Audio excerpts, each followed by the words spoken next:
Para pedagang Buddha yang Arthur awasi bersiap untuk pergi. Arthur melompati pepohonan mengikuti rombongan pedagang Buddha itu dari belakang. Arthur terus mengikuti mereka sambil menyusun rencana untuk menyerang mereka dan menunggu momen yang tepat. Sampai malam pun tiba.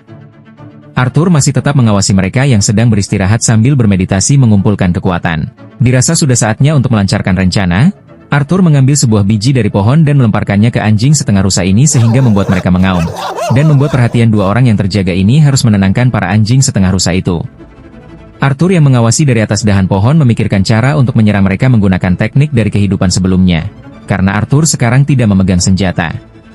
Tanpa disadari oleh mereka, Arthur sudah melesat turun dari pohon dan tanpa banyak bacot langsung mengganyang salah satu dari mereka tanpa suara. Arthur mengambil pisau dari korban pertamanya, dan bersiap mengincar target selanjutnya.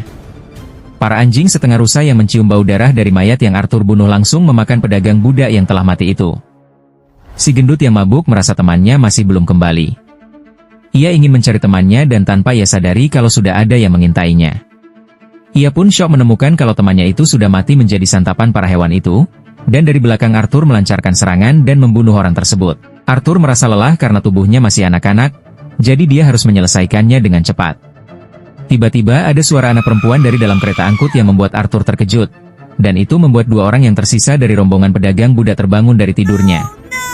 Orang yang rambut panjang pergi mencari dua temannya yang tidak ada, sedangkan yang botak menetap tidak kemana-mana dekat kereta angkut. Ia menyadari ada suatu pergerakan dari belakang dan dengan sigap menanti serangan yang datang. Tapi penyerang itu menyusup di antara dua kakinya dan melumpuhkannya hingga jatuh dan berteriak kesakitan membuat teman yang rambut panjang mendengarnya dan bergegas kembali kepada temannya yang botak. Saat ia sampai, ia diberitahu oleh temannya yang botak untuk berhati-hati, karena anak itu adalah penyihir. Si rambut panjang yang mendengar kalau anak kecil yang dimaksud adalah penyihir, menjatuhkan pedangnya, berniat melawan anak itu dengan tinjunya yang dilapisi mana. Arthur waspada terhadap pria itu.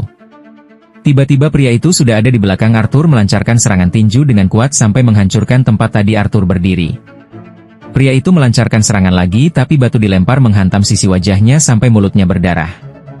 Arthur melempar pisau yang diikat dengan mana, tapi pisaunya ditangkap oleh pria itu dan memutus aliran mana Arthur. Pria ini tertarik dengan Arthur. Orang itu dengan cepat sudah berada di hadapan Arthur dan menendangnya tepat di perutnya hingga terangkat dan jatuh. Orang itu menangkap Arthur, tapi tak disangka Arthur memadatkan sihir api di tangan pria itu dan, bom! Tangannya meledak gosong. Arthur pun lepas dalam kabut asap mengambil senjatanya tanpa disadari oleh rambut panjang itu dan ia pun langsung terbunuh dengan lemparan pisau oleh Arthur. Tersisa si botak yang tadi telah dilumpuhkan. Ia meminta pengampunan kepada Arthur. Arthur marah